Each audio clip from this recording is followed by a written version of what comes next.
Praise the Lord. ஒரே ஒரு வசனத்தை கூட காண்பித்துக் கொடுக்கிறேன். சங்கீதம் 4ஆம் அதிகாரம் 7வது வசனம். அதிக சந்தோஷத்தை என் இருதயத்தில் தந்தீர். இன்னைக்கு ஆண்டவர் உங்களை பார்த்து சொல்ற காரியம் என்ன? மகனே மகளே, உன் இருதயத்தில் நான் சந்தோஷத்தை தந்திருக்கேன், நீ சந்தோஷமா இரு, நீ கவலைப்படாதன்னு சொல்லி ஏசப்பா இன்னைக்கு உங்களை பார்த்து தான் சொல்றாரு.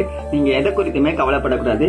இதுவே உங்க லைஃப்ல நடக்கலன்னு சொல்லி நீங்க ரொம்ப ஃபீல் பண்ணாதீங்க. ஏன்னா உங்களுக்கு எல்லாத்தையும் நான் செய்ய போறேன். நிச்சயமா ஏற்ற நேரத்துல உங்களுக்கு என்னென்ன நடக்கணுமோ அது நடக்கும். நீ கவலைப்படாதன்னு சொல்லி ஏசப்பா இன்னைக்கு உங்களை பார்த்தாங்க சொல்றாரு. உங்களுக்கு தெரிஞ்ச ஒருத்தங்க ரொம்ப அழுதுகிட்டே இருக்காங்க. அவங்க அழுதுட்டு இருக்காங்க, நீங்க போய் என்ன பண்றீங்க? அவங்களுக்கு ஆறுதலா 4 வார்த்தை சொல்றீங்க, சப்போர்ட்டிவா பேசுறீங்க. ஏன் அவங்களோட சேர்ந்து நீங்க அழுவுறீங்க. நீங்க அவங்களோட சேர்ந்து அழுதீங்கன்னா அவங்க கண்ணீருக்கு பதில் கிடைக்குமா? கொஞ்சம் யோசிச்சு பாருங்க. வசனம் சொல்லுதுங்க, கண்ணீரோடு விதைக்கிறவர்கள் கம்பீரத்தோட அறுப்பார்களாமா. நம்ம கண்ணீருக்கு ஆண்டவர் பதில் தரத்துக்கு தயாரா இருக்காரு. ஆனா நம்ம என்ன பண்ணோம்? ஆண்டவரோட சமூகத்துல போய் நம்ம கண்ணீரை விதைக்கணுங்க. இன்னைக்கு உங்க வாழ்க்கையில பாத்தீங்கன்னா நீங்க ரொம்ப அழுதுகிட்டே இருக்கீங்க. உங்க ஃப்ரெண்ட்ஸ் கிட்ட நீங்க உங்க கஷ்டத்தை சொல்றீங்க, அவங்க சுத்தி இருக்கவங்க கிட்ட எல்லாம் கஷ்டத்தை சொல்லி நீங்க ஷேர் பண்றீங்க. அவங்க உங்களுக்கு ஆறுதலா பேசுவாங்க, சப்போர்ட்டிவா இருப்பாங்க. ஆனா அவங்க பதில் தர மாட்டாங்க. பதில் தரக்கூடியது ஆண்டவராகி இயேசு கிறிஸ்து மட்டும்தான். இன்னைக்கும் அவருடைய சமூகத்துல போய் காத்திருக்கிற பிள்ளையா இருக்கும்போது நிச்சயமா அவர் நமக்கு பதில் தருவாரு. அதனால பாத்தீங்கன்னா ஆண்டோட சமூகத்துல அழுதாங்கன்னு போடப்பட்டிருக்கு. அழுத அவங்க கண்ணீரை தான் ஏசப்பா என்ன பண்ண தொடச்சாரு. இன்னைக்கு உங்க வாழ்க்கையில கூட உங்க கண்ணீரை துடைக்கிறதுக்கு ஏசப்பா தயாரா இருக்காரு. நிச்சயமா துடைப்பாருங்க. விசுவாசத்தோட இருங்க. விசுவாசிக்கிறீங்கன்னா ஆமென் போட்டுக்கோங்க. இதே போல வாழ்க்கை வசனங்களை ஃபாலோ பண்ணிக்கோங்க. God bless you.